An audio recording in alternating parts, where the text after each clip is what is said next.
Je me disais que c'était intéressant, pardon. Attends, j'essaie de trouver un cadrage. Voilà, pardon. Je me disais que c'était intéressant de vous dire à quel point la tendance clean girl est mortifère et à quel point elle a des dégâts sur les corps en général, avec des écrits que j'ai trouvés de moi quand j'étais en seconde, que j'ai ouvert récemment au cours d'une ouverture spectaculaire d'une boîte. Voilà. Donc c'était une lettre que je m'étais écrite et je pense que vous allez vous rendre compte à quel point c'est genre effarant. Ce que je me disais à moi-même.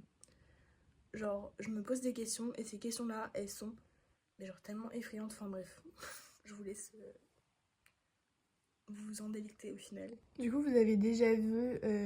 Ah putain, je l'ai allumé dans la gueule. Les aliments que je m'étais interdits et à quel point les TCA, c'était pas ouf.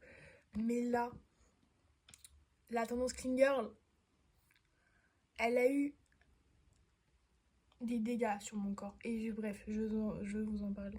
Déjà, une des premières questions que je pose... Attends. Ouais, on va plus loin. Ah, voilà. Une des premières questions que je pose, c'est est-ce que je fais encore du sport? C'est pas genre un peu triste comme question? Enfin, moi, je trouve un peu.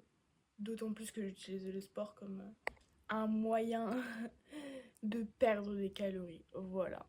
La deuxième question que je me pose, c'est est-ce que je me fais encore vomir? Est-ce que je m'arrache encore les sourcils? Est-ce que j'ai retrouvé mes règles? Est-ce que c'est douloureux? Spoiler, oui un peu, mais c'est mieux que de ne pas les avoir. Est-ce que je suis en couple? Est-ce que j'ai des amis? J'espère que tu ne fumes pas et que tu as une vie saine. Est-ce que tu as de l'acné?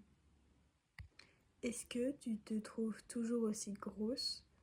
Est-ce que mes chats vont bien? Il y a un truc entre le tu et le je, c'est un peu chelou, mais... Je demande aussi à la future Lucie quels ont été ses choix. Et je pense que la Lucie de seconde, aussi faible qu'elle était dans son corps factuellement, hein, j'étais super faible. J'avais du mal à parler, à entretenir des conversations, tellement j'étais fatiguée. Mais elle serait véritablement choquée de me voir là, avec genre 25-30 kilos de plus, à être bien plus heureuse que ce qu'elle aurait pu imaginer. Es-tu toujours pesco-végétarienne? Je suis végétarienne. Est-ce que tu as toujours des TCA? Est-ce que tu aimes tes spé? Est-ce que tu parles bien anglais? As-tu enlevé tes grains de beauté? Alors faut savoir que mes grains de beauté, je les ai enlevés d'une manière pas la plus recommandée possible en fait. C'était mon plus gros complexe parce que je voulais avoir une peau totalement vide de particularités et neutre en fait. Je sais pas comment expliquer, mais je voulais avoir une peau sans grain de beauté. Quelle tristesse en vrai. Te trouves-tu belle? Tes seins ont-ils grossi? C'était aussi un de mes plus gros complexes du fait de mon anorexie. J'avais des petits seins, comme c'est encore le cas aujourd'hui, mais on s'en bat les couilles. Combien de temps fais-tu du sport? Es-tu fière de toi et du chemin parcouru? Est-ce que tu veux toujours être anorexique? Alors, si seulement j'avais compris qu'être anorexique n'était pas un choix, je pense que je n'en serais pas là aujourd'hui. Avec mon passif. Est-ce que tu te souviens du devoir commun de maths de seconde? Non. Est-ce que tricher au contrôle d'allemand du 1305, tu t'en rappelles? Non. Est-ce que je me sens toujours inférieure à M, N et T? Je dis pas les noms comme ça.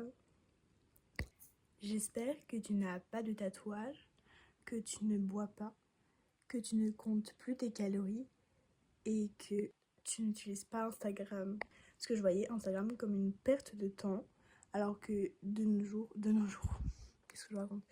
En ce moment, je me politise dessus, même si c'est pas la meilleure manière de le faire. Ça reste un moyen de m'informer et je le voyais pas du tout comme ça en seconde parce que je consommais uniquement des articles, des livres, des trucs légitimes.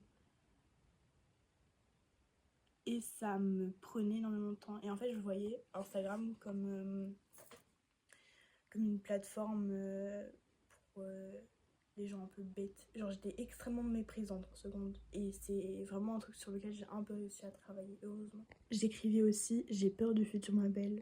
J'ai fait plein de crises ces derniers temps. Rassure-moi s'il te plaît.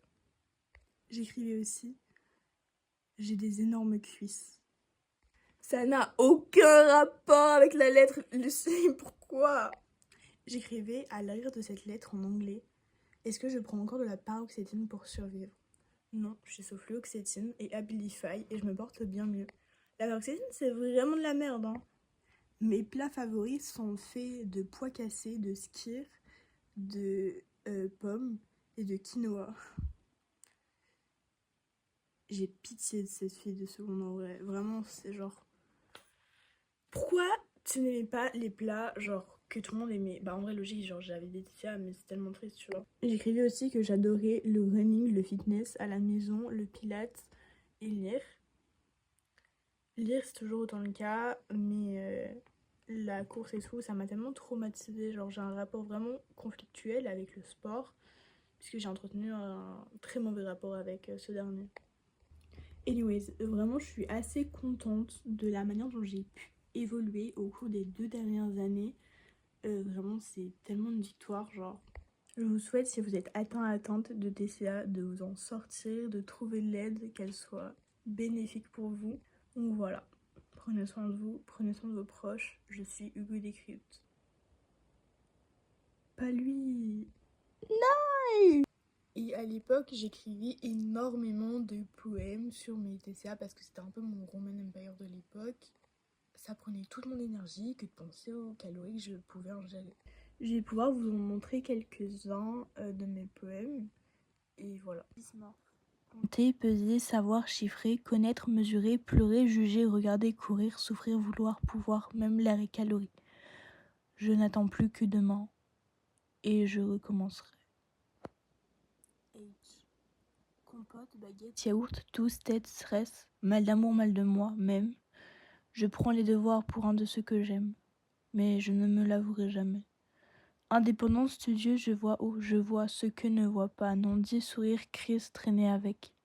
Je regarde les autres pour mieux analyser leur vie. Pain d'épices. Sur ma langue, les saveurs s'entrechoquent. Les calories s'assimilent. Les textures deviennent bouillies. Tout cela me constitue. Mais je ne suis pas ce que je mange, car je suis malade de nourriture. Et je veux que tes lèvres touchent les miennes, afin de connaître un autre goût que celui que je connais, celui des crises et du miel. Récemment, quand j'ai ouvert l'enveloppe, j'ai découvert quelque chose de palpable, quelque chose qui montrait à quel point j'étais atteinte véritablement de troubles des conduites alimentaires. Je me suis offert une calculatrice que j'utilisais déjà en seconde pour compter mes calories afin que je réitère en terminale. Et j'imagine, sans vouloir trop psychanalyser la chose, que c'était pour me remettre sur le droit chemin, alors qu'aujourd'hui je souhaite tout sauf reperdre du poids. Ça montre aussi que la trend des clean girls et des go muscu, elle est vraiment très dangereuse pour les corps, notamment féminins malheureusement. Et ça montre aussi que ces corps-là, ils sont en première ligne pour être débattus. Ils sont en première ligne pour être remis en cause dans leur importance. Vous avez vu, mais au Met Gala et à la Fashion Week, il y a eu énormément de corps très fins et on s'est inquiété du retour de l'héroïne chic, tendance clean girl. Et donc ça pose vraiment des questions de est-ce que les corps sont une mode? Est-ce que la santé est-elle aussi une mode? Donc voilà. Il y a aussi ce truc de l'Ozempic, enfin bref, ça pose énormément de soucis, de problèmes vraiment sociétaux sur lesquels vraiment je pense qu'il faut qu'on travaille tous collectivement.